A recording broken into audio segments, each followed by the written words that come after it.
दोस्तों अक्सर घर के पार्टियों में अचानक से लाइट चली जाने पर घर में अंधेरा छा जाता है और लाइट का इंतजार करते करते खुशी के पल भी खो जाते हैं। इसीलिए दोस्तों हमारी खुशियों में चार चांद लगाने के लिए इन्वर्टर का भी बहुत बड़ा योगदान होता है। तो दोस्तों जो इन्वर्टर हमारी खुशी के लिए इतना कुछ कर सकता है तो हमारा भी फर्ज बनता है कि उसके बारे में पूरी जानकारी लें। तो चलिए दोस्तों देखते हैं इन्वर्टर और बैटरी की मैन्युफैक्चरिंग प्रोसेस। उससे पहले दोस्तों यदि आप हमारे चैनल पर नए हैं तो चैनल को सब्सक्राइब करके बेल आइकन को जरूर प्रेस कर लें।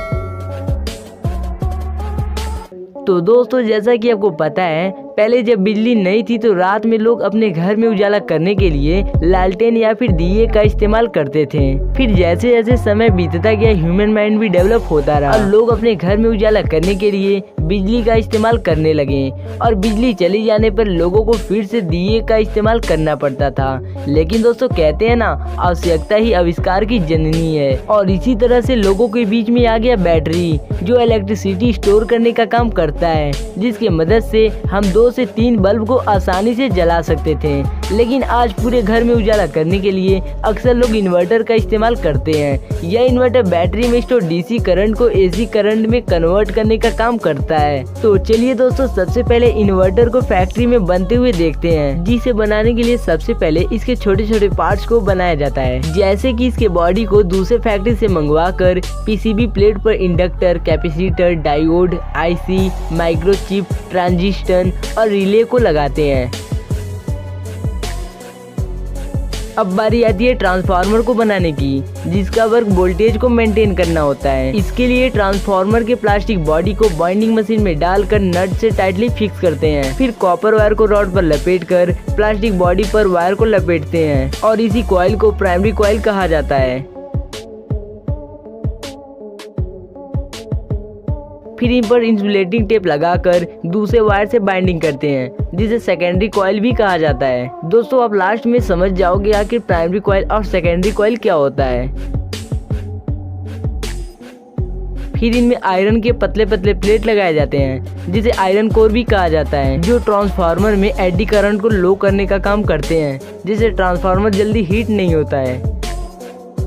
फिर इन प्लेट के बीच में जगह बचने पर पतले पतले आयरन कोर को डालते हैं। अब इन्हें हैमर से एडजस्ट करके ट्रांसफार्मर के दोनों साइड पर 2 प्लेट को लगाकर स्क्रू से टाइटली कसते हैं, जिससे एक भी आयरन कोर बाहर नहीं निकलता है। तो चलिए दोस्तों ट्रांसफार्मर के वर्क को 3D एनिमेशन से समझते हैं। तो ट्रांसफार्मर के लेफ्ट साइड में प्राइमरी कॉइल और राइट साइड में सेकेंडरी कॉइल होता है। और इसकी खास बात ये होती है कि प्राइमरी कॉइल में लो वोल्टेज देने पर सेकेंडरी कॉइल में हाई वोल्टेज मिलता है। और यदि हम इसी प्रोसेस को उल्टा करते हैं, यानी लेफ्ट वाले कॉइल को राइट में और राइट वाले कॉइल को लेफ्ट में, तो ट्रांसफार्मर में हाई वोल्टेज देने पर हमें बैलेंस वोल्टेज मिलता है।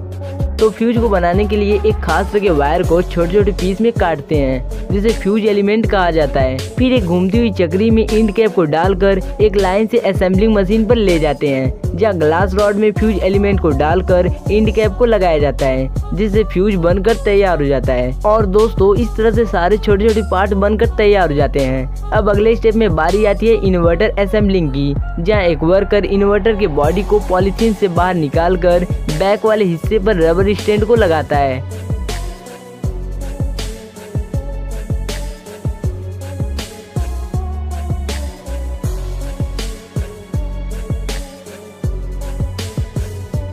फिर इसके दूसरे स्टेप में कंडेंसर को लगाकर वायरिंग करते हैं और इसी दौरान इन्वर्टर के गर्मी को शांत करने के लिए फैन को भी असेंबल करते हैं।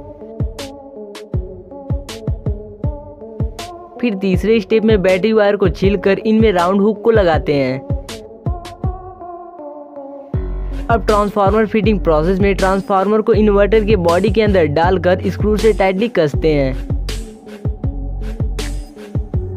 फिर 5वें स्टेप में एक प्लेट पर डिस्प्ले पैनल लगाकर स्क्रू से टाइटली कसते हैं। दोस्तों यह डिस्प्ले इन्वर्टर का हालचाल बताता है, जैसे कि बैटरी में कितना पावर बचा है और इन्वर्टर में कितना वोल्टेज पास हो रहा है। फिर फ्रंट पैनल को इन्वर्टर में लगाकर स्क्रू से टाइटली कसते हैं।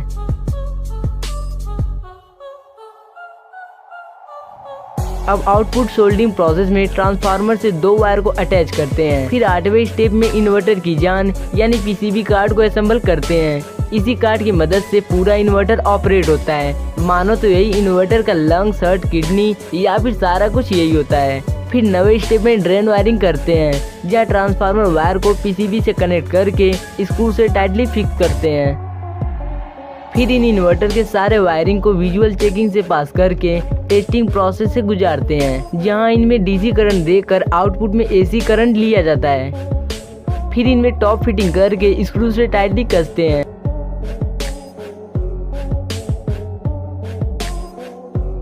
और इसके वायर को लपेट कर रबर से बांध देते हैं। अब इसके बॉडी को एक खास तरह की क्रीम से वॉश करके पॉलीथीन में पैक करते हैं।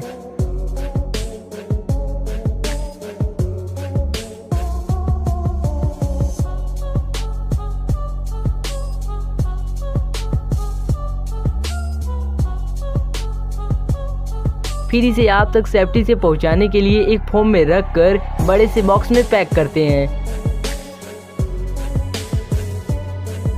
और इनमें कंपनी का डॉक्यूमेंट यानी वारंटी कार्ड को रखकर बॉक्स को टेप से क्लोज कर देते हैं। अब ये इन्वर्टर आपके घर में उजाला करने के लिए तैयार है। लेकिन दोस्तों शायद आप इस बात से वाकिफ नहीं है कि इन्वर्टर और बैटरी का चोली दामन का रिश्ता है, क्योंकि बैटरी के बिना इन्वर्टर डीसी करंट को एसी करंट में कन्वर्ट नहीं कर सकता। इसीलिए दोस्तों आपको इन्वर्टर के साथ बैटरी की भी मैन्युफैक्चरिंग जानना बेहद जरूरी है। तो दोस्तों बैटरी की मैन्युफैक्चरिंग देखने से पहले बैटरी के सारे पार्ट को 3D एनिमेशन से समझना बेहद जरूरी है। तो सबसे पहले बैटरी के बॉडी में इन प्लेट के बंडल को डालते हैं, जहाँ ये प्लेट के बंडल 4 नेगेटिव प्लेट और 3 पॉजिटिव प्लेट के अरेंजमेंट से बने होते हैं। फिर लास्ट में बैटरी के बॉडी को क्लोज करके बैटरी को तैयार कर लेते हैं। दोस्तों ये प्रोसेस आपको देखने में जितना आसान लग रहा है वास्तव में इतना आसान है नहीं। तो चलिए इसी प्रोसेस को फैक्ट्री में बड़े पैमाने पर देखते हैं। तो सबसे पहले बैटरी बनाने की प्रोसेस चालू होती है इसके बॉडी को मोल्डिंग मशीन द्वारा तैयार करने से। फिर इसके नेगेटिव प्लेट को बनाने के लिए एक आग से भरे कंटेनर में लीड ऑक्साइड और लीड अलाव को डालकर पिघलाते हैं और इसे स्टील मोल्डिंग मशीन से एक जाल का शेप दिया जाता है, जिसे नेगेटिव ग्रिड भी कहा जाता है और इसी प्रोसेस को ग्रिड कास्टिंग भी कहते हैं। फिर इन ग्रिड को प्लेट में बदलने के लिए एक खास तरह के पेस्ट को लगाते हैं, जिसे बनाने के लिए लीड के टुकड़े को ग्राइंडिंग मशीन में डालकर पाउडर बनाते हैं। फिर इन्हें मिक्सर मशीन में डालकर स्पेसिफिक ऑयल के साथ मिक्स करते हैं और आटे जैसा हो जाने पर ग्रिड पर पेस्ट को लगाते हैं और इसी तरह से प्लेट बनकर तैयार हो जाता है। फिर इन्हें 72 आवर तक रूम में रखकर अच्छी तरह से सुखाते हैं। अब बारी आती है पॉजिटिव प्लेट बनाने की, जिसे ट्यूबुलर प्लेट भी कहा जाता है। इन प्लेट को बनाने के लिए नायलॉन कपड़े को पतले और लंबे आकार में काटकर ट्यूब बैग तैयार करते हैं। फिर इनमें लीड से बने रॉड को डालकर लीड ऑक्साइड फिलिंग करने के लिए दूसरी यूनिट में भेजते हैं, जहां कुछ वर्कर इन ट्यूब बैग में लीड ऑक्साइड को फिल करते हैं। ट्यूब अच्छी तरह फिल हो जाने के बाद इनमें कैप को लगा दिया जाता है और इन्हें सल्फ्यूरिक एसिड में डालकर बैग में पूरी तरह मिलने के लिए छोड़ दिया जाता है। फिर इन्हें बाहर निकालकर 24 आवर तक सुखाते हैं। फिर इन पॉजिटिव प्लेट पर पीवीसी सेपरेटर को लगाते हैं, जिससे नेगेटिव और पॉजिटिव प्लेट को कंबाइन करने से शॉर्ट सर्किट ना हो। अब एक वर्कर 4 नेगेटिव प्लेट के बीच में 3 पॉजिटिव प्लेट को कंबाइन करके सेल को तैयार करता है। अब इन सेल को बैटरी के अंदर डालने के लिए एक वर्कर सभी सेल को कन्वेयर बेल्ट पर रखता है और आगे लगा रोबोटिक आर्म सेल को बैटरी के अंदर डाल देता है। फिर एक मशीन सभी सेल के टर्मिनल को दबाकर सेल को एडजस्ट करता है। अब इन बैटरी के ऊपर कैप लगाकर परमानेंट सील किया जाता है। फिर इन बैटरी के टर्मिनल को गर्म करके रॉड का शेप दिया जाता है, जिससे बैटरी में प्लग को लगाने में कोई दिक्कत ना हो। अब इनमें हैंडल को लगाकर एल्युमिनियम शीट को टर्मिनल के ऊपर पिघलाते हैं, जिससे टर्मिनल और भी मजबूत बन जाता है।